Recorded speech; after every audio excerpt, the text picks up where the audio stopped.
បងប្អូនទាំងគ្នានេះគឺជា Honor 90 Lite ដែលគេលក់នៅក្នុងតម្លៃខ្ទង់$219អ្វីដែលខ្ញុំចង់និយាយទូរស័ព្ទដៃមួយនេះគឺគេបានបំពាក់មកជាមួយនឹងកាមេរ៉ារហូតដល់100 megapixel អេក្រង់ធំ 6.7 អ៊ីងមើលទៅគឺលាតធំខ្លាំងមែនទែនអ្វីដែលជាពិសេសហ្នឹងឃើញរូបរាងស្ដើងថ្មរបស់វាក៏ធំផងដែររហូតដល់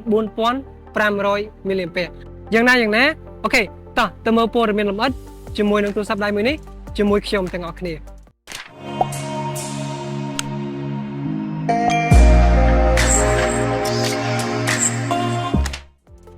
ចំណុចដំបូងដែលខ្ញុំចង់និយាយពីវាគឺទៅលើរូបរាងរបស់ទូរស័ព្ទដៃ Honor 90 Lite នេះតែម្ដងទៅលើរូបរាងក៏ដូចជាការ design របស់គេចេញមកលើកនេះគឺពិតជាមានលក្ខណៈលេចធ្លោនិងស្រស់ស្អាតខ្លាំងមែនទែនជាពិសេសទៅលើផ្នែកកាមេរ៉ាខាងក្រៅរបស់វាគេ design ចេញមកគឺបែបលក្ខណៈរាងប៉ោងឡើងបន្តិចមើលទៅពិតជាស្រស់ស្អាតហើយអ្វីដែលជាពិសេសហ្នឹងទៅលើរូបរាងកែមខាងក្រៅរបស់វាមើលទៅគឺមានលក្ខណៈជ្រុងស្រស់ស្អាតខ្លាំងមែនទែនហើយបើយើងនិយាយពីកម្រាស់ជាមួយនឹងទូរស័ព្ទដៃមួយនេះវិញវាមានមកជាមួយនឹងកម្រាស់ 7.5 មីលីម៉ែត្របើយើងនិយាយទៅលើទម្ងន់របស់វាមានទម្ងន់ត្រឹមតែ179ក្រាមនោះទេវាមានលក្ខណៈលេចធ្លោខ្លាំងមែនទែនជាពិសេសទៅលើផ្នែកអេក្រង់ខាងមុខរបស់វាគឺខ្ញុំស្រឡាញ់ទៅលើផ្នែកអេក្រង់របស់វាមែនទែនដោយសារតែគឺគេ design លើកនេះមកគឺមានលក្ខណៈ full game មើលទៅពិតជាស្រស់ស្អាតខ្លាំងមែនទែនបើយើងនិយាយពីអេក្រង់ទូរស័ព្ទដៃមួយនេះគឺគេបានបំពាក់មកជាមួយនឹងប្រភេទអេក្រង់ IPS LCD ដែលមានទំហំ 6.7 អ៊ីងដែលភ្ជាប់មកជាមួយនឹងល្បឿន refresh rate រហូតដល់ 90 Hz ផងដែរអញ្ចឹងទៅលើការប្រើប្រាស់ប្រចាំថ្ងៃខ្ញុំគិតថាទៅលើអេក្រង់មួយនេះគឺវាងាយស្រួលនៅក្នុងការប្រើប្រាស់ដូចជាការ scroll អស់ Facebook ឬក៏ TikTok ឯហ្នឹងគឺវាងាយស្រួលគឺវាស័ក្តិសមទៅលើការប្រើប្រាស់ប្រចាំថ្ងៃរបស់យើងខ្លាំងមែនទែនអេក្រង់មួយនេះគឺវាអាចបង្ហាញរូបភាពបាននៅក្នុងកម្រិត 18 គុណនឹង 2388 pixel វាមានមកជាមួយនឹងកម្រិតបង្ហាញទឹកពណ៌បានច្បាស់ល្អរហូតដល់391 density ផងដែរនិយាយពីកម្លាំងម៉ាស៊ីនទូរស័ព្ទដៃមួយនេះវិញទៅលើ Honor 90 Lite មួយនេះក៏គេបានបំពាក់មកជាមួយនឹងកម្លាំងម៉ាស៊ីនធំគួរសមផងដែរដោយទូរស័ព្ទដៃមួយនេះគឺគេបានបំពាក់មកជាមួយនឹង RAM 8GB មានមកជាមួយនឹង memory 256 ស្រាប់តែម្ដងអញ្ចឹងគឺធំខ្លាំងមែនតើហើយនិយាយពីទៅលើការលេងហ្គេមរបស់វាវិញអ្នកនរគ្នាអាចទុកចិត្តទៅលើវាបានដោយសារតែទូរស័ព្ទដៃមួយនេះគឺគេបានបំពាក់មកជាមួយនឹងបន្ទះ chip Dimensity 6020អញ្ចឹងទៅលើការលេងហ្គេមប្រចាំថ្ងៃមិនថាអ្នកនរគ្នាលេងហ្គេម PUBG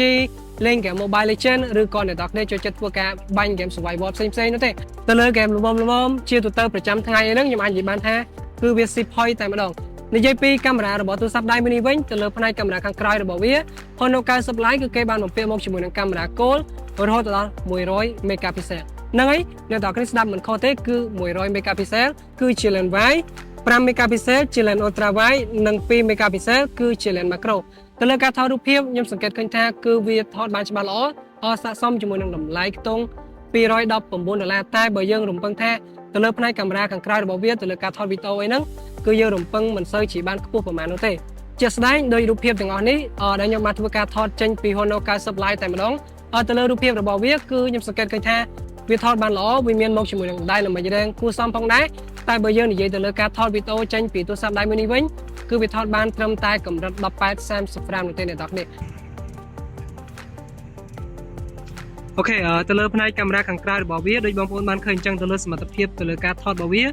គឺបានប៉ុណ្ណឹងខ្ញុំមិនកែថែមទៀតទេខ្ញុំនឹងដាក់ detail ជាមួយនឹងរូបភាពពិតឲ្យបងប្អូនទាំងគ្នាបានឃើញតែម្ដងទៅលើតួរបស់ខ្ញុំគឺស្អាតតែទៅលើកាមេរ៉ាខ្ញុំសូមនិយាយថាគឺវារាងខ្សោយបន្តិចហើយទៅលើផ្នែកកាមេរ៉ាខាងក្រោយ100ដល់ទៅ100 megapixel ទៅលើ Honor 90 Lite បងប្អូនទាំងគ្នាដូចគ្នាជាមួយនឹងកាមេរ៉ាខាងមុខរបស់វាទៅលើការថតវីដេអូគឺថតបាននៅក្នុងកម្រិតត្រឹមតែ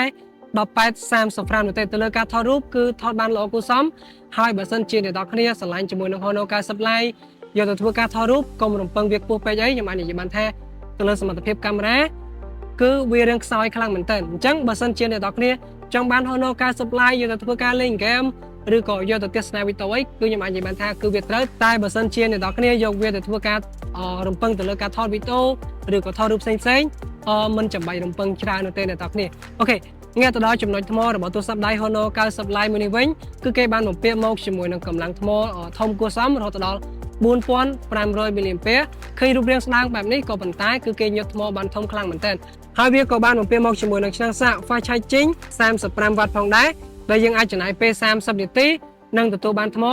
55% យកមកធ្វើការប្រើប្រាស់ផងដែរ สำหรับมาวิ่งตาในตอกนี้โยอย่างหนาได้ตะลือตัวซับได้ Honor 90 Lite มือนี้ได้แก่บานมาเปลี่ยนโหมดจมูกในกล้องทมเราตลอดประมวยจุดปุ่มเปิลลิงกำลังมาซินมาชมกำลังบังกูทมอการบานอยู่โอเคจังคอมเพลตคอมเมนต์ในข้างกลางวิดีโอให้ชมนั่งในเจตการในตอกนี้ในวิดีโอข้างไกลเราจิตพงได้ขอบคุณชนะ